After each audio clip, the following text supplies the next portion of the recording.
Drama की starting Shao के साथ होती है, जो हमारी फीमेल लीड है। अभी वो अपनी फ्रेंड के साथ यहाँ क्लब आई है और तभी अचानक से वो अपनी कंपनी के बॉस को उसे देखते हुए देख लेती है और डर जाती है। और ये कोई और नहीं, हमारे इस ड्रामे का मेन लीड है और इसका नाम जीएन है। जीएन का फ्रेंड भी नोटिस कर लेता है कि वो किसी लड़की को देख रहा था, तो फिर वो उससे पूछता है कि क्या तू किसी ब्यूटी में इंटरेस्टेड है।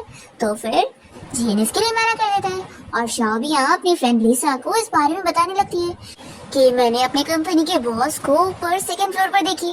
तो फिर लिसा पूछती है कि क्या ये वही बंदा है जिसके बारे में तूने मुझे बताई थी, तो बहुत ही कोल्ड है और सच में तू तो अपने बॉस से कितना डरती है। तो फिर शाओ हाँ कहती है और वो देखती है कि जीएन वहाँ से जा चुका है। फिर इतने में शाओ को यहाँ पर एक बंदा आकर परेशान करने लगता है और उसे कहता है कि चलो कुछ फन करते हैं, तुम मुझे अपना नंबर दो। तो फिर शाओ कहने लगती है कि मेरा बॉयफ्रेंड अंदर ही है और वो मेरा इंतजार कर रहा है। तो ये बंदा कहता है कि मैं अच्छी तरीके से जानता हूँ, तुम्हारा कोई बॉयफ्रेंड नहीं है, तुम तो अपनी फ्रेंड के साथ यहाँ पर आई थी। और ये शाओ के नजदीक जाने लगता है और वो उससे डर रही होती है।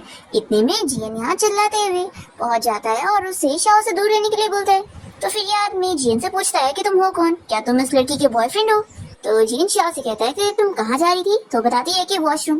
तो जीएन कहता है कि फिर तुम जाओ। तो फिर ये बंदा रोकने लग जाता है और जीएन से कहता है कि तुम हो कौन और बीच में क्यों घुस रहे हो। तो फिर जीएन इसे मार के सबक सिखाता है और ये बंदा डर के यहाँ से भाग जाता है। फिर शाओ जल्दी से अपना वॉशरूम चली जाती है और फिर जब वो वापस रिटर्न आती है तभी इतने में वो जीएन को कॉल पर बातें करते हुए सुनती है, जो कि अपने डैड से कॉल पर कह रहा होता है कि डैड मैं भी शादी नहीं करना चाहता हूँ, तो आप बार बार मुझे ब्लाइंड डेट के लिए फोर्स मत करो। तभी शाओ तो यहाँ पर जीएन से अपना मुंह छुपाकर जा रही होती है, पर तभी वो उसे रोक लेता है और फिर पूछने लगता है कि क्या तुम्हारा कोई बॉयफ्रेंड है।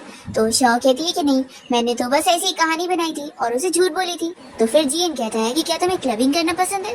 तो शाओ कहती है कि बिल्कुल नहीं और ये तो मेरा फर्स्ट टाइम है। और फिर वो उसे आज की उसकी हेल्प के लिए थैंक यू बोलकर जाने लगती है। तभी जीएन कह देता है कि अगली बार तुम यहाँ पर आके ऐसे ड्रिंक मत करना, ये जगह सेफ नहीं होती है। तो फिर शाओ इसे ओके बोलकर जाने लगती है। और फिर नेक्स्ट डे देखते हैं कि शाओ जब यहाँ कंपनी आई होती है और जैसे लिफ्ट ओपन होती है तो सामने उसके जीएन होता है और फिर वो इसका आईडी देखकर इसका नाम पढ़ लेता है और कहता है कि अच्छा तो तुम्हारा नाम शाओ है, मैं तुम्हें याद रखूंगा। ऐसा बोलकर फिर वो बाहर चला जाता है और अपनी आंटी को कॉल करके उनसे कह देता है कि आपने जो मुझे ब्लाइंडेड बताई थी ना शाओ, मैं उसके साथ डेट पर जाने के लिए रेडी हूँ। और फिर शाओ को भी यहाँ पर आंटी की कॉल आ जाती है और वो उसे बताने लगती है कि मैंने तुम्हारे लिए बहुत ही अच्छा ब्लाइंडेड ढूंढी हूँ और देखो बेटा, मैं तुम्हारी मॉम को इतने सालों से जानती हूँ, तो मैं तुम्हारे लिए एक अच्छा ही लड़का ढूंढूंगी और ये तुम्हारे लिए बहुत ही बेस्ट रहेगा। और असल में ये तो मेरा निफ्यू है और देखो वो बहुत ही टॉल है, हैंडसम है, हाँ थोड़ा इंट्रोवर्ट है लेकिन दिल का बहुत ही अच्छा है और तुम्हें बहुत ही पसंद आएगा। तो मैं तुम्हें उसका वीचेट आईडी सेंड कर रही हूँ, तुम उसे ऐड कर लो और उससे बातें करो। तो फिर शाओ मान जाती है और उसे ऐड कर लेती है और तभी इतने में जीएन यहाँ पर आया होता है और वो यही देख रहा होता है कि उसने उसे ऐड करी है। फिर इसके बाद दोनों ही अपनी काम की जगह पर बैठते हैं और शाओ जीएन को हेलो कहती है तो वो भी उसे हेलो कहता है। और फिर शाओ से पूछ लगती है कि क्या तुम्हारी आंटी ने तुम्हें मेरे बारे में सब बताई है। तो फिर वो हाँ बोलता है।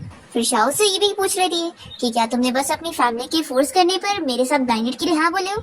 तो जीन कहता है कि ऐसी बात नहीं है और देखो मैं अभी बिजी हूँ तो हम बातें बात करते हैं। फिर तभी इतने में शाओ की कलीग जाग जाती है और उसे पूछने लगती है कि वो किससे बात कर रही है। तो शाओ बताती है कि मेरे ब्लाइंडेड से। तो फिर इसकी कलीग पूछने लगती है कि वो कैसा दिखता है, क्या वो हैंडसम है। तो शाओ कहने लगती है कि मैंने अभी उसका फोटो नहीं देखी हूँ, लेकिन आंटी ने मुझे बताया है कि वो बहुत ही ज्यादा हैंडसम है। और फिर वो अपनी कलीग को सब बताती है कि उसने अब तक मैसेज में उसे क्या बात करी और उसे क्या जवाब दिया।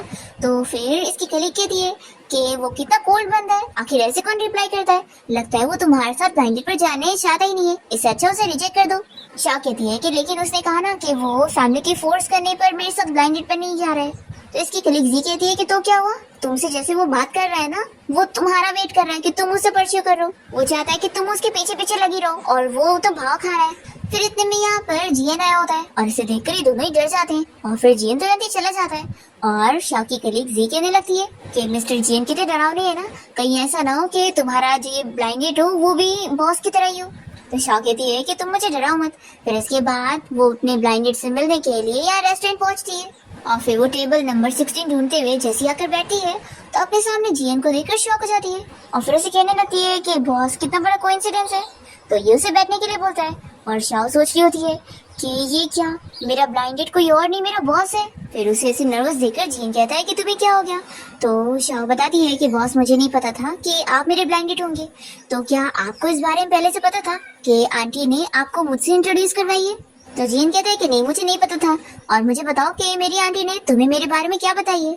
तो फिर शाओ कहने लगती है कि आंटी ने मुझे बताई कि आप बहुत ज्यादा हैंडसम है और बहुत ही जेंटल है, और उन्होंने कहा कि आपके पास एक पेट भी है। तो जियन बताता है कि हाँ, मेरी पेट एक चिपकली है, और क्या तुम उसकी फोटो देखना चाहोगी। तो शाओ डर के मारे कहती है कि नहीं बॉस, इसकी जरूरत नहीं है, और वैसे बॉस मुझे नहीं लगता कि आप यहाँ अपनी मर्जी से मेरे साथ ब्लाइंड डेट के लिए आए होंगे। तो फिर ये कहता है कि हाँ, मुझे अभी गर्लफ्रेंड की नीड तो नहीं है, लेकिन मेरे फैमिली मुझे बार बार ब्लाइंड डेट पर जाने के लिए फोर्स कर रहे हैं, क्योंकि वो चाहते हैं कि मेरी शादी हो जाए। तो शाओ कहती है कि मैं समझ गई, आप चाह रहे हो कि मैं आपकी ब्लाइंड डेट का रोल प्ले करूँ। तो जेन कहने लगता है कि हाँ, मैं चाहता हूँ कि तुम कुछ टाइम के लिए मेरी फैमिली के सामने मेरी ब्लाइंड डेट बनने का रोल प्ले करो। बस तुम्हें फैमिली के सामने ही प्रिटेंड करना होगा, और अकेले में तुम्हें कभी परेशान नहीं करूंगा, और साथ ही मैं तुम्हारी हेल्प भी करूंगा अगर तुम्हें कुछ जरूरत हो तो शाओ पूछती है कि बॉस मुझे ये रोल कैसे प्ले करना होगा। तो जीन से बताने लगता है कि फैमिली के साथ कॉल पर बात करना होगा, या फिर कभी उनके साथ डिनर पर भी जाना पड़ सकता है। तो फिर ही कहती है कि वैसे बॉस, आपने इसके लिए मुझे क्यों चुना है, आपके पास तो इतनी सारी लड़कियों का ऑप्शन है, तो मैं ही क्यों।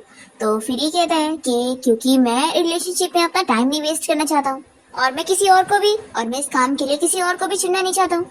तो फिर ये सोच रही होती है कि आखिर मैं बॉस के साथ ब्लाइंड डेट वाला रोल कैसे प्ले कर पाऊंगी।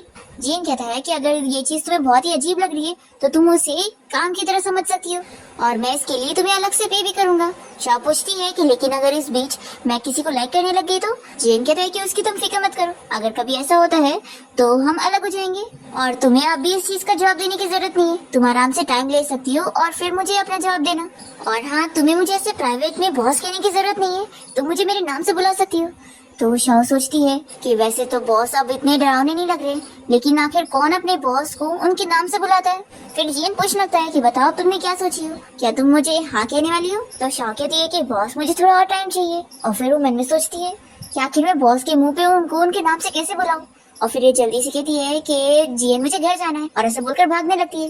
और तभी इतने में सामने से वेट्रेस वाइन लेकर जा रही होती है, और शाओ उसे टकराकर गिरने वाली थी, पर इतने में जीएन उसे गिरने से बचा लेता है, और शाओ उसे देखती रह जाती है। फिर इसके बाद शाओ अपनी मॉम के साथ घर पर होती है, और उसकी मॉम उससे कह रही होती है कि तुम्हारी आंटी शू ने मुझे बताई है कि उन्होंने तुम्हें एक बॉयफ्रेंड इंट्रोड्यूस करी है, जो कि बहुत ही अच्छा है। देखो, अगर तुम्हें अभी वो पसंद आ रहा हो तो एक बार उसके साथ रिलेशनशिप ट्राई करके तो देखो। वैसे भी तुम दोनों सेम कंपनी में काम कर रहे हो, और तुम्हें पता है मैं तो आंटी शू के निफ्यू से मिल चुकी हूँ, वो सच में बहुत ही अच्छा लड़का है। तो शॉ कहती है कि मॉम आखिर आप उससे कब मिली। तो शॉ की मॉम से बताने लग जाती है कि ये बात तब की है जब तुम बहुत ही छोटी थी, इसलिए तुम्हें याद नहीं है। आंटी शू अपने निफ्यू को लेकर हमारे घर आई हुई थी, और तुमने तो उस लड़की को मुंह पे पंच भी मार दी थी। तो शाओ तो ये सुनकर शॉक हो रही होती है, और फिर उसकी मॉम सब उसे याद दिलाती है, और हमें फ्लैशबैक में दिखाते हैं कि जब ये लोग छोटे थे तो जीएन को यहाँ पर एक बच्चा बुली कर रहा था, और तभी इतने में यहाँ पर शाओ आ जाती है और उस बच्चे को सबक सिखाती है, उसे मारते हुए कि आखिर तुम कैसे इसे बुली कर सकते हो। और तभी गलती से उसका हाथ जीएन को लग जाता है और वो बेहोश हो जाता है। अब शाह ये सब याद करने के बाद सोचती है कि बॉस तो पक्का इस बारे में भूल गए होंगे, ये तो बहुत पुरानी बात है। फिर इसके बाद शाह कंपनी में होती है अपनी डायरेक्टर के साथ। फिर नेक्स्ट सीन में हम देखते हैं कि शाह जीएन के ऑफिस में होती है अपनी कंपनी के डायरेक्टर के साथ, जो कि यहाँ जीएन को बता रही होती है कि शाह को इस कंपनी में काम करे हुए बस 1 महीना हुआ है, लेकिन वो बहुत ही अच्छे तरीके से काम कर रही है और अभी बेस्ट एम्प्लॉई है, इसलिए उसे अपना असिस्टेंट बनाना चाहिए। तो फिर जीएन शाह को अपना असिस्टेंट बना लेता है। फिर शाह बहुत ही एम्बैरेस फील करने लगती है कि पहले बॉस मेरे ब्लाइंडेड बन गए और अब मैं उनकी असिस्टेंट बन गई हूँ। फिर उसके बाद हम देखते हैं कि कंपनी में यहाँ कोई अमीर लड़की आई होती है, जो कि यहाँ डायरेक्ट जीएन के ऑफिस में जाने लगती है। तो शाह तुरंत ही उसे रोकती है और कहती है कि प्रेसिडेंट की बिना परमिशन के अंदर नहीं जा सकती। इतने में यहाँ पर जीएन खुद आ जाता है और फिर ये उसे गिफ्ट देने लगती है और बताती है कि मेरे डैड की तरफ से ये तुम्हारे लिए। और फिर वो उसका हाथ पकड़ के कहने लगती है कि आज मेरे डैड ने तुम्हें डिनर पे भी इनवाइट किया। तो फिर ये इसका हाथ छुड़ा लेता है और कहता है कि मैं बहुत ही बिजी हूँ। तो फिर वेन कहने लगती है कि तुम ये तो जानते हो ना कि मेरे डैड और तुम्हारे डैड हम दोनों की शादी के बारे में सोच रहे हैं। तो जीएन इसे क्लियर करता है कि मैं तुमसे शादी नहीं करने वाला, क्योंकि मेरे पास पहले से एक गर्लफ्रेंड है। तो ये सुनकर ये कहने लगती है कि ऐसा कैसे हो सकता है। तभी शाओ भी सुन लेती है और सोचती है कि बॉस जिस गर्लफ्रेंड की बात कर रहे हैं क्या वो मेरी बात कर रहे हैं। और फिर शाओ यहाँ जीएन की हेल्प करने के लिए वेन के सामने कहती है कि बॉस अभी आपको जरूरी मीटिंग के लिए चलना है, तो चलो मैं आपको फाइल दिखा देती हूँ। तो फिर जीएन यहाँ शाओ के साथ ऑफिस में आ जाता है और वो कहता है कि तुमने बहुत ही अच्छा काम करी। तो देख रही हो ना कि मेरी फैमिली कैसे मुझे प्रेशर कर रहे हैं, तो तुमने मेरे प्रपोजल के बारे में क्या सोची हो। तो शाओ को जवाब नहीं दे पा रही होती है तो जियन कहता है कोई बात नहीं, तुम अच्छे से और टाइम ले सकती हो। तो ये मन में सोचती है कि आखिर इसका क्या मतलब है। और फिर इसके बाद शाओ यहाँ जियन के असिस्टेंट वाले सारे काम कर रही होती है। वो पहले उसे एक मीटिंग अरेंज करने के लिए कहता है और फिर उसके बाद उसे एक डिनर पार्टी में भी लेके जाता है। शाओ ने यहाँ थोड़ी बहुत ड्रिंक कर ली होती है और फिर पार्टी के बाद वो अकेले घर जा रही होती है। तभी यहाँ पर एक गार्ड आकर उसे एक शूज का बॉक्स देता है और बताता है कि ये जियन की तरफ से। तो शाओ अपने पैर की तरफ देखती है कि उसे चोट लगी हुई है। फिर वो सोचती है कि मैं तो बस बॉस की ब्लाइंडेड बनने का रोल प्ले कर रही हूँ, तो वो मुझ में इतना ज्यादा इंटरेस्टेड क्यों हो रहे हैं। फिर शाओ यहाँ पर जा रही होती है कि तभी जियन यहाँ पर उसे मिलने आया होता है और फिर वो उसे कहता है कि उसे ये शूज पहन लेना चाहिए। तो शाओ कहती है कि बॉस मैं घर जाके पहन लूंगी, तो फिर ये इसे बाय कर देता है। फिर इसके बाद जब शाओ यहाँ घर आती है तो उसकी मॉम उसे बताने लगती है कि कल उसे उसकी ग्रैंडपा की बर्थडे पार्टी के लिए जाना होगा और वहाँ पर उसके डैड कुछ भी बोलेंगे तो उसे ध्यान नहीं देना चाहिए और उनकी बातों को इग्नोर करना चाहिए, क्योंकि आफ्टर ऑल वो उसके डैड जो हैं। फिर इसके बाद हम देखते हैं कि शाओ जब यहाँ पार्टी के लिए जा रही होती है तभी इसे इसकी स्टेप सिस्टर का बॉयफ्रेंड मिल जाता है जिसका नाम चैन है। वो इसे परेशान करने लगता है और पूछता है कि जरूर इतने सालों में तुम्हारा कोई बॉयफ्रेंड नहीं होगा ना। तो शाओ इसे चिल्लाती है कि आखिर मेरे बॉयफ्रेंड होने से तुम्हारा क्या लेना देना है। तो चैन कहने लगता है कि सॉरी, मैंने शुरू में तुम्हें परस्यू किया था पर फिर मैं तुम्हारी सिस्टर को डेट करने लग गया। तो शाओ इसे समझा देती है कि उसे मेरी सिस्टर मत कहो, वो बस मेरे डैड की मिस्ट्रेस की बेटी है। तो चैन शाओ से सॉरी कहने लगता है और फिर कहता है कि लेकिन इसमें तुम्हारी भी तो गलती है ना, तुम उस वक्त मेरे साथ कितना रूड बिहेव कर रही थी और तुम्हारी सिस्टर मेरे साथ इतना अच्छे से थी, तो मैं कंफ्यूज हो गया। तभी इतने में यहाँ पर शाओ की स्टेप सिस्टर आ जाती है और वो उसे चिल्लाने लगती है कि तुम मेरे बॉयफ्रेंड से दूर रहो। तो शाओ कहती है कि फिक्र मत करो, मुझे सेकेंड हैंड स्टफ पसंद नहीं है, तुम इस कचरे को अपने पास ही रखो। तभी इतने में यहाँ पर जियन भी पहुंच जाता है और वो शाओ से कहता है कि क्या ये तुम्हारा एक्स बॉयफ्रेंड है। तो शाओ तुरंत ही मना कर देती है कि नहीं, मैं तो इसे जानती भी नहीं हूँ और ये मुझे यहाँ परेशान कर रहा है। तभी इसकी स्टेप सिस्टर पूछने लगती है कि ये बंदा कौन है, क्या ये तुम्हारा बॉस है। तो फिर शाओ बता ही नहीं पाई होती और जियन जल्दी से इसे पकड़ के कहने लगता है कि मैं शाओ का बॉयफ्रेंड हूँ। तो फिर स्टेप सिस्टर गुस्सा होने लगती है कि आखिर तुम्हें इतना अच्छा बॉयफ्रेंड कैसे मिल सकता है और वो उसे चिल्लाती है कि तुम्हें इस लड़की में क्या दिखा। तो ये कहता है कि ये बहुत ही ब्यूटीफुल है। फिर इसकी स्टेप सिस्टर तो गुस्सा होकर चली जाती है और फिर शाओ यहाँ जियन से दूर होती है और उसे पूछती है कि तुम यहाँ पर क्या कर रहे थे। तो जियन बताता है कि मैं भी पार्टी के लिए आया था। फिर इतने में शाओ के डैड बाहर आ जाते हैं और उससे अंदर चलने के लिए बोल रहे होते हैं। तभी वो जियन को भी देखकर पूछते हैं कि ये कौन है। तो फिर शाओ से रूडली कहती है कि आपको इससे क्या करना है। तो ये कहते हैं कि तुम अपने डैड से कैसे बात कर रही हो और ये तुम्हारा बॉस है ना, तुम इससे बात करके अपनी सिस्टर की भी जॉब लगवा दो इसकी कंपनी में। तो फिर शाओ ने चिल्लाने लगती है कि अब आपको याद आ रहा है कि आप मेरे डैड हैं और जब आपको मेरी केयर करनी चाहिए थी तब आप उस मिस्ट्रेस की बेटी की केयर करते थे, तो आप मुझे अपना डैड मत कहो। तो शाओ के डैड गुस्से में उसके ऊपर हाथ उठाने वाले होते हैं। इतने में जियन उनका हाथ पकड़ के रोक देता है और फिर वो शाओ को भी यहाँ से लेकर चला जाता है। फिर इसके बाद जब शाओ जियन के साथ उसकी कार में बैठकर जा रही होती है तो वो बाहर बारिश को देखकर पुरानी चीजें याद करने लगती है और हमें फ्लैशबैक में दिखाते हैं कि शाओ के डैड उसके बिल्कुल केयर नहीं करा करते थे और वो उसे छोड़कर बस अपनी मिस्ट्रेस की बेटी की केयर करते थे और उसे स्कूल ले जाने टाइम पर उसके लिए रेनकोट लाते थे और शाओ के ऊपर बिल्कुल ध्यान न देते हुए उसे ऐसे ही छोड़ दे और शाओ के ऊपर बिल्कुल ना ध्यान देते हुए बारिश में छोड़ देते थे। शाओ ये याद करके बहुत ही अपसेट होती है और इसे देखकर जियन सोच रहा होता है कि वो अब कितनी बदल गई है और बचपन में तो कितनी ज्यादा स्ट्रांग थी। वो याद करता है कि कैसे उसने उसे प्रोटेक्ट करी थी। और फिर इसके बाद हम देखते हैं कि शाओ जियन को अपने साथ एक पार्टी में लेकर गया होता है जहाँ पर वैन भी आई होती है और जियन यहाँ वैन को दिखाते हुए शाओ से अपना हाथ पकड़वा रहा होता है और तभी वो उसे उसके नाम से बुलाती है क्योंकि उसने बोला था। फिर यहाँ पार्टी में वैन शाओ से बहुत सारे सवाल कर रही होती है और उसे क्लियर कर रही होती है कि क्या सच में वो और जियन डेट कर रहे हैं। तो शाओ उसे अच्छे से जवाब देती है और हाँ बोलती है। तो फिर ये कहने लगती है कि देखना, तुम दोनों का रिश्ता ज्यादा दिन तक नहीं टिकने वाला है क्योंकि तुम दोनों के पीछे बहुत ही बड़ा डिफरेंस है और देख लेना वो बस तुम्हारे साथ खेल रहा है और एक दिन तुम्हें छोड़ देगा। तभी ये सुनते के साथ ही जियन यहाँ पर आ जाता है और वैन से कह देता है कि तुम्हें इसकी फिक्र करने की जरूरत नहीं है और फिर वो शाओ को अपने साथ लेकर जाता है और उसके एकदम क्लोज आकर उसे पूछ रहा होता है कि क्या तुम गुस्सा हो। तो वो शाओ से कहती है कि आप कुछ ज्यादा क्लोज है और वो दूर हो जाती है। तो फिर कहता है कि सभी हमें देख रहे हैं और वो फिर से पूछता है कि तुम अभी भी गुस्सा हो। तो शाओ कहती है कि मैं बिल्कुल गुस्सा नहीं हूँ, मुझे बस ये बुरा लगा कि वो कुछ ज्यादा डिसरिस्पेक्टफुल हो रही थी। तो ये कहता है कि देखो, ना वो तुम्हें जानती है और ना मुझे अच्छे से जानती है, तो तुम उसकी बातों को इग्नोर करो। फिर इसके बाद हम देखते हैं कि ये लोग यहाँ पार्टी में गेम खेल रहे होते हैं और शाओ सोच रही होती है कि जियन और वो बस एक्ट कर रहे हैं और उन दोनों के बीच में उससे ज्यादा और कुछ भी नहीं है। फिर नेक्स्ट डे शाओ जियन के ऑफिस में आती है और उसे किसी मीटिंग के बारे में बताने लगती है कि उसने कौन सा रेस्टोरेंट चुनी है और क्या खाने में डिशेस चुनी है। तो जैसे ही जियन ये सारी अरेंजमेंट देखता है तो वो शाओ पर गुस्सा करने लग जाता है कि ये आखिर उसने क्या अरेंजमेंट करी हुई है। फिर वो उसे बहुत डांटता है और सब कुछ सही करने के लिए बोलता है। तो शाओ यहाँ से जाने लगती है और सोचती है कि आखिर इसे मुझ पर इतना गुस्सा करने की क्या जरूरत थी। फिर यहाँ पर जियन को भी लगता है कि मैंने उसे कुछ ज्यादा ही डांट दिया। फिर इसके बाद वो सब चीज ठीक करके वापस इसे लाकर दिखाती है। तो जियन कहता है कि हाँ ठीक है। फिर जैसी शाओ जा रही होती है तो जियन उसे एक नेकलेस देता है और बताता है कि लास्ट टाइम तुम कार में भूल गई थी और ये टूट गया था तो मैंने इसे सही करवा लिया। तो फिर शाओ इसे थैंक यू बोलकर चली जाती है। और फिर जैसे ही वो अपनी सीट पर आके बैठती है तो उसकी कलीग उससे पूछने लगती है कि उस दिन तुम अपने ब्लाइंडर से मिलने गई थी ना, पता वो कैसा था।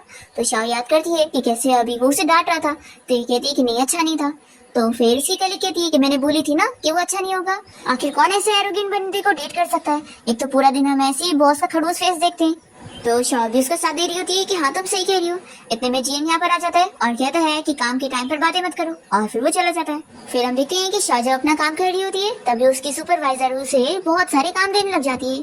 तो शाओ मना करती है कि मेरे पास अभी एक्स्ट्रा वर्क है और मैं ये सब नहीं करूंगी।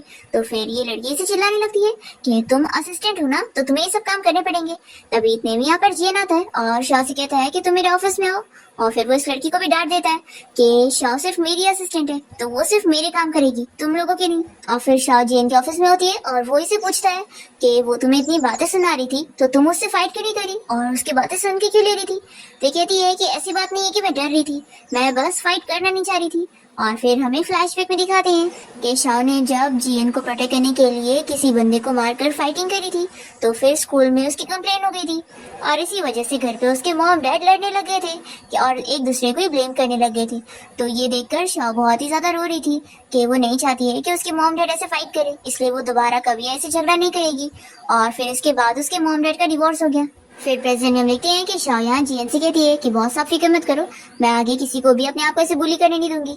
फिर ये कहता है कि आज भी हम एक पार्टी में जाने वाले हैं तो याद रखना। फिर इसके बाद हम देखते हैं कि शाओ यहाँ रेस्टोरेंट पहुंचकर डिनर का अच्छा सा अरेंजमेंट कर देती है। और फिर जियन इससे पूछता है कि तुम बहुत ही नर्वस हो रही हो। तो शाओ कहती है कि नहीं। फिर इतने में यहाँ पर जियन के डैड और उसकी आंटी आए होते हैं। तो शाओ इन्हें देखकर जियन से पूछती है कि ये फैमिली डिनर पार्टी है। फिर ये उन लोग को हेलो कहने लगती है और जियन की आंटी शाओ से मिलकर खुश होती है और अपने भाई यानी कि जियन के डैड को बताने लगती है कि ये मेरे फ्रेंड की बेटी है और जियन की गर्लफ्रेंड है। तो डैड कहते हैं कि ठीक है और फिर वो इन सबको डिनर के लिए बैठने बोलते हैं।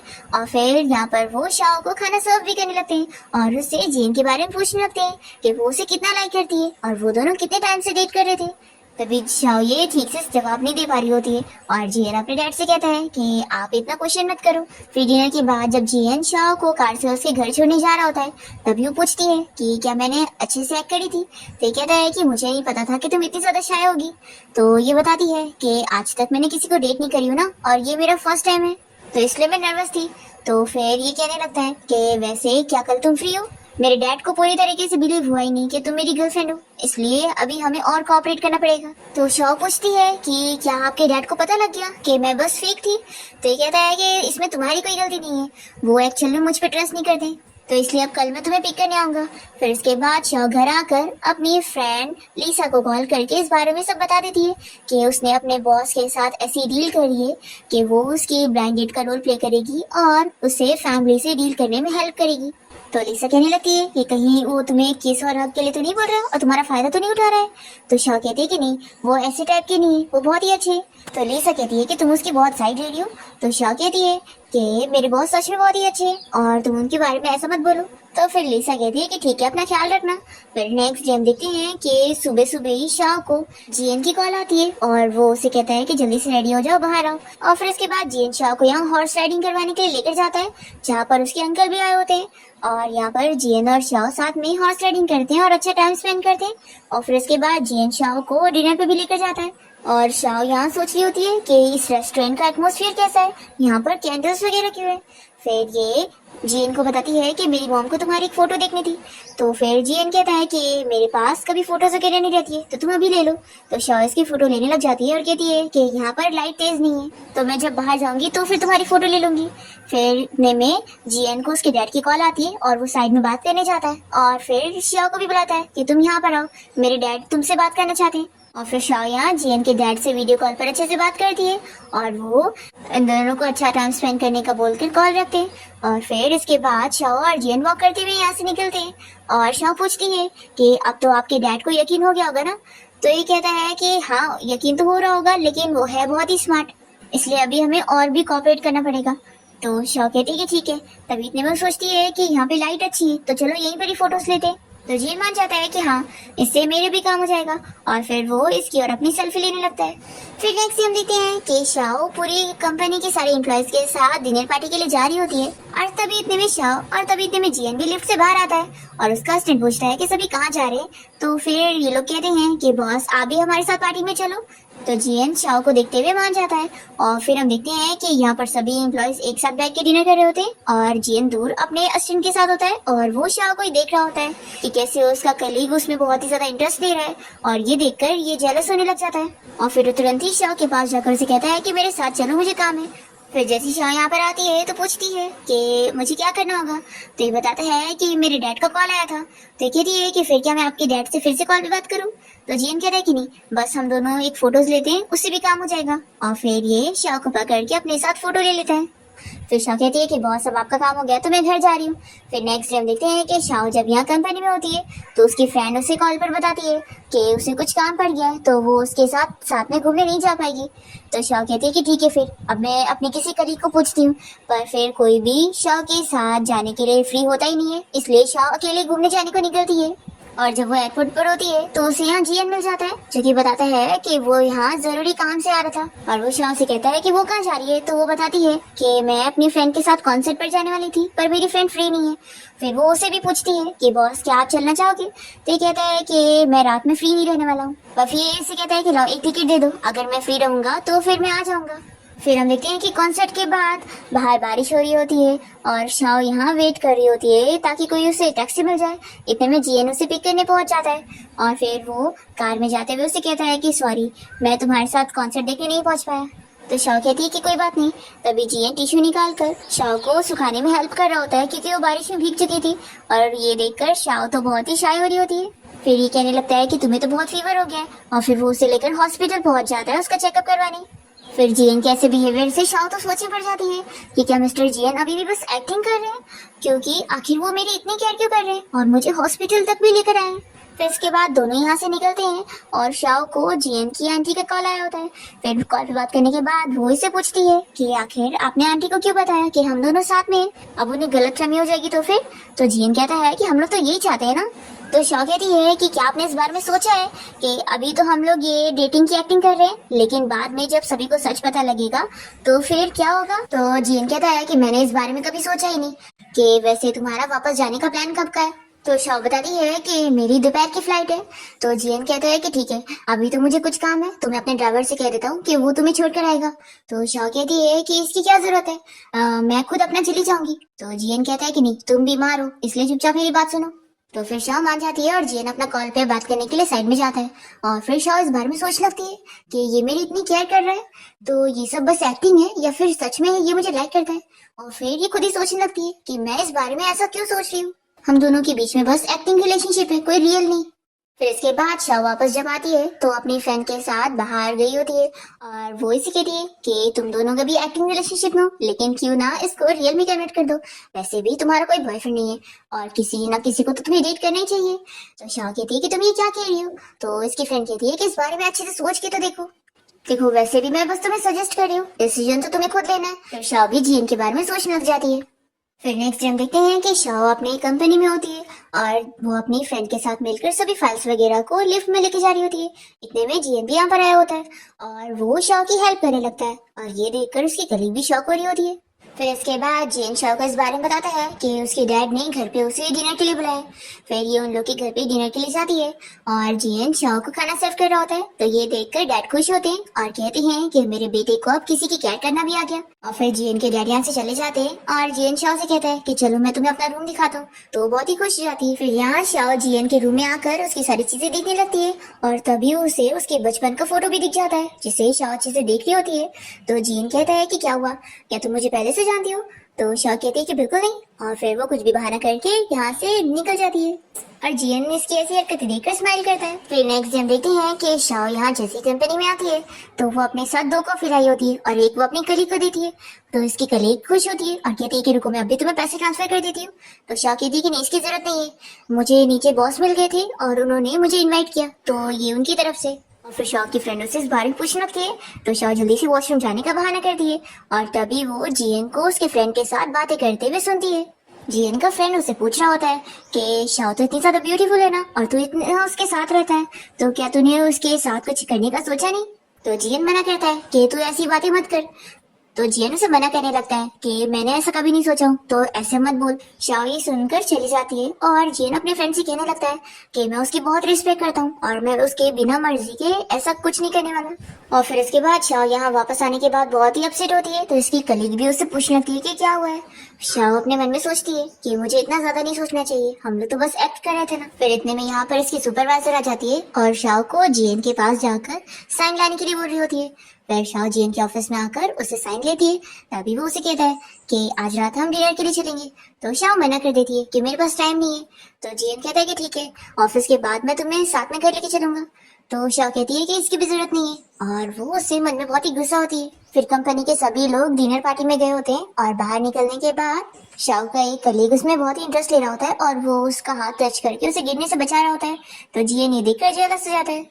और फिर हम देखते हैं कि शाओ यहाँ पर देख रही होती है कि कैसे क्लब की 2 लड़कियां जियन से उसका नंबर मांग रही होती है और वो नंबर दे रहा होता है। यही देखकर वो बहुत गुस्सा हो जाती है। पर हम देखते हैं कि यहाँ पर तो जियन ने अपनी फ्रेंड का फोन लेकर उन 2 को उसका नंबर दिया होता है। फिर इसके बाद जियन शाओ से कहता है कि चलो मैं तुम्हें घर छोड़ देता हूँ क्योंकि तुम ड्रंक हो। तो फिर वो मान जाती है और कहती है कि बॉस मैं सो रही हूँ। और फिर वो उसे शाओ के घर के पास ले आता है और कहता है कि क्या तुम वीकेंड पर फ्री रहोगी, तुम हॉर्स राइडिंग और सीखना चाहती थी ना, तो मैं तुम्हें लेके चलूंगा। तो शाओ मना कर देती है कि अब मैं वो सब में इंटरेस्टेड नहीं हूँ। फिर ये डोर खोलने लगती है तो लॉक खुलता ही नहीं है। जियन पूछता है कि क्या तुम्हारे माइंड में कुछ चल रहा है? तो शाओ कहती है कि नहीं। तो जियन कहता है कि तुम झूठ बोल रही हो। तो शाओ से डायरेक्टली पूछ लेती है कि आखिर आप कब तक अपने डैड के सामने ये सब एक्टिंग करना चाहते हैं, क्योंकि अब मैं एक्टिंग करके बहुत थक गई हूँ और मुझे ये सब नहीं करना। तो ये कहता है कि क्या तुम मजाक कर रही हो? तो शाओ कहती है बिल्कुल नहीं, मैं अब ये सब और नहीं कर सकती और फिक्र मत करो, मैं आपके पैसे आपको वापस कर दूंगी। तो जियन पूछने लगता है कि क्या तुम्हें अब कोई पसंद आ गया है? तो शाओ हाँ कहती है। जियन पूछता है कि क्या वो तुम्हारा वो कलीग है? तो ये मना करती है। तो फिर जियन कहता है कि ठीक है और वो उसे कार से उतार कर यहाँ से चला जाता है। फिर नेक्स्ट दिन देखते हैं कि शाओ जियन से कंपनी में बात नहीं कर रही होती है, तो जियन का फ्रेंड भी नोटिस कर लेता है और फिर वो उसे ऑफिस में कहने लग जाता है कि आखिर तुम दोनों के बीच में क्या चल रहा है, वो तो अब तुझे इतना इग्नोर कर रही है, कहीं ऐसा तो नहीं कि अब उसे कोई और ही पसंद आ गया और वो उसका जो कलीग है कहीं वही तो उससे पसंद तो नहीं आ गया। तो जियन इस बात पर गुस्सा हो रहा होता है। फिर इसके बाद हम देखते हैं कि शाओ हॉस्पिटल जा रही होती है और तभी वो यहाँ जियन से टकरा जाती है और वो इससे पूछता है कि तुम यहाँ पर क्या कर रही हो? तो ये बताती है कि मेरे अंकल के पैर में चोट आ गई है तो मैं उन्हें देखने आ गई थी। और वो जियन से पूछती है कि वो क्यों आया है? तो फिर जियन बताता है कि मैं अपने फ्रेंड से मिलने आया था, तो चलो हम दोनों साथ में चलते हैं। फिर शाओ डॉक्टर से बात करती है और डॉक्टर से बताता है कि यहाँ पर उसके अंकल का इलाज नहीं हो पाएगा, तो इसलिए वो उसे दूसरे हॉस्पिटल में ट्रांसफर करे। तो फिर शाओ बहुत ही परेशान होने लगती है कि इतनी जल्दी मैं दूसरे हॉस्पिटल में उन्हें कैसे लेके जाऊंगी। तभी जियन से कहता है कि फिक्र मत करो, मैं अभी अरेंजमेंट करता हूँ। और फिर तुरंत ही जियन अपने असिस्टेंट को कॉल करके अरेंजमेंट वगैरह करवा देता है। और फिर दूसरा डॉक्टर आके बताता है कि शाओ के अंकल के लिए एक सिंगल रूम अरेंज कर दिया गया है जिसका प्राइस बहुत ही ज्यादा है और वो सब जियन भर रहा है। तो फिर शाओ बहुत ही खुश होती है और जियन को इसके लिए थैंक्स करने लगती है। तो वो कहता है कि ये कोई बड़ी काम नहीं थी, तो तुम्हें थैंक्स बोलने की जरूरत नहीं थी, और वो चला जाता है। फिर यहाँ पर शाओ की मॉम कहती है कि चलो अब हम लोग भी घर चलते हैं। फिर नेक्स्ट डे हम देखते हैं कि शाओ कंपनी में होती है और वो ऑफिस से छुट्टी होने के बाद जल्दी में निकल रही होती है और तभी कोई सामने से बॉक्स वगैरह लेकर जा रहा होता है और वो टकराने वाली होती है। इतने में जियन जल्दी से शाओ को गिरने से बचा लेता है और पूछता है कि तुम इतनी जल्दी में कहाँ थी? तो फिर वो बताती है कि मैं अपने अंकल से मिलने फिर से हॉस्पिटल जा रही थी। तो जियन कहता है कि मैं रास्ते से ही जा रहा हूँ, तो वहीं से मैं तुम्हें छोड़ दूंगा। फिर रास्ते में जाते वक्त जियन को उसके डैड की कॉल आई होती है। तो फिर शाओ पूछने लगती है कि क्या आपके डैड मेरे बारे में पूछ रहे थे, तो आपने उन्हें बताया कि नहीं कि अब हम दोनों के बीच में कुछ भी अच्छा नहीं चल रहा है? तो जियन कहता है कि तुम ही बोलो, अभी हमें साथ हुए कुछ ही दिन हुए थे और मैं अपने डैड को कैसे कहूंगा कि हम लोग अलग हो गए? तो फिर कहती है कि लेकिन हम तो बस एक्टिंग कर रहे हैं ना। और फिर वो जियन से पूछती है कि अब आप अपनी फैमिली को इस बारे में कब बताओगे। तो जियन कहता है कि ठीक है, जल्दी बता दूंगा। फिर शाओ कह रही है कि वैसे मैंने आपके जो पैसे आपको रिटर्न करी थी वो अभी तक आपने रिसीव क्यों नहीं करे। तो जियन कहता है कि मैंने बोला था ना कि मैं पैसे वापस रिटर्न नहीं लेने वाला हूँ। तो शाओ कहने लगती है कि फिर तो ये आपका लॉस हुआ ना। तो जियन कहता है कि मैंने कहा था ना कि ये कोई लॉस नहीं है, और वैसे भी तुम मुझे अभी तक बता नहीं रही हो कि आखिर ऐसा क्या हुआ है जो तुम ऐसी बातें कर रही हो, तुम्हें क्या प्रॉब्लम पड़ गई है। पर फिर भी शाओ नहीं बताती और कहती है कि मुझे हॉस्पिटल जाना है और भाग जाती है। फिर इसके बाद शाओ अपनी मॉम के साथ घर पर होती है और उसकी मॉम भी समझ जाती है कि वो रोज हॉस्पिटल तो जाती है पर जियन के साथ टाइम नहीं स्पेंड कर रही है। तो फिर ये कहती है कि अगर तुम दोनों के बीच में कुछ प्रॉब्लम चल रही है तो बात करके सॉल्व करने की कोशिश करो, क्योंकि कोई भी चीज ऐसे नहीं चल सकती है। फिर शाओ सोचती है कि मैं क्या ही बात करूंगी, मैं उसे थोड़ी ना फोर्स कर सकती हूँ कि वो मुझे लाइक करे। फिर इसके बाद शाओ अपनी फ्रेंड लीसा के साथ बार में होती है और यहाँ पे वो ड्रिंक कर रही होती है।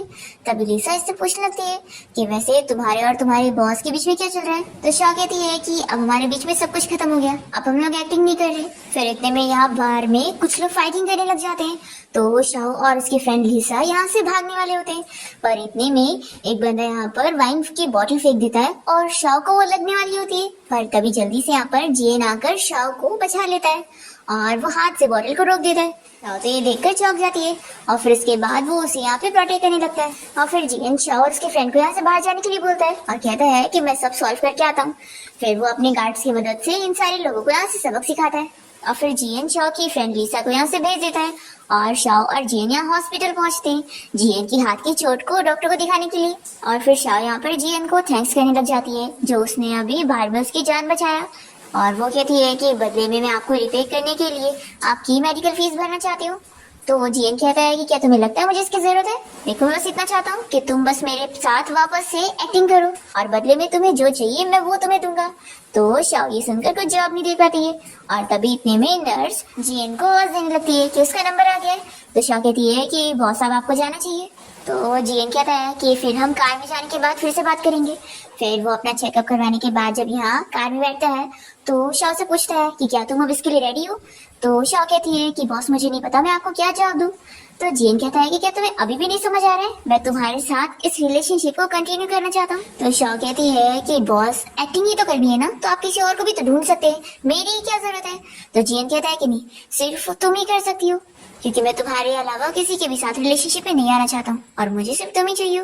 तो शाओ शॉक हो जाती है कि आप मुझे लाइक करते हो। तो जियन कहता है कि तो क्या, नहीं तो तुम्हें लगता है कि मैं बार बार ऐसे हॉस्पिटल आता और या क्लब में आता तुम्हें देखने के लिए, और ना ही मैं कंपनी में सभी लोगों को कॉफी वगैरह बांटता, सिर्फ तुम्हारे लिए मैं सब कर रहा था। देखो तुम्हें क्या मैं इतना फ्री लगता हूँ कि मैं ये सारी चीजें बस ऐसी करूंगा।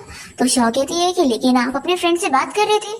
तो जियन कहता है कि तुमने बस कुछ सुनने की बल पे ये बिलीव कर ली कि मैं बस एक्टिंग कर रहा था। तुम्हें लगता है कि अगर मैं तुम्हें लाइक ना कर रहा होता तो मैं तुम्हें अपना रूम दिखाने के लिए लेकर जाता। शाओ बहुत ज्यादा शौक होती है और मन में सोचने लगती है कि ये मुझे सच में लाइक करता है। तभी जियन इसे कहने लगता है कि देखो मैं तुम्हारे साथ कोई एक्टिंग नहीं करना चाहता हूँ, और हम दोनों रियल में साथ हो जाते हैं। तो शाओ टाइम मांगती है कि मुझे इस बारे में थोड़ा सोचना है। जियन कहता है कि ठीक है, मैं तुम्हारे जवाब का इंतजार करूंगा।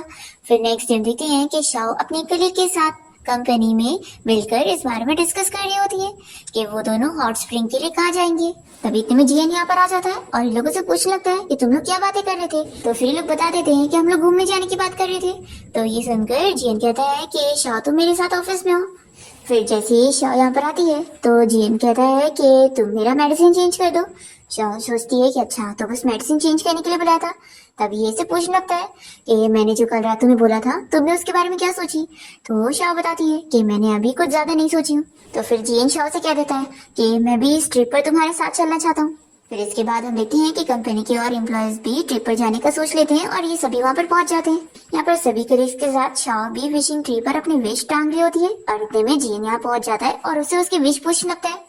तो शाओ कहती है कि बॉस क्या आपको भी अपनी विश मांगनी है।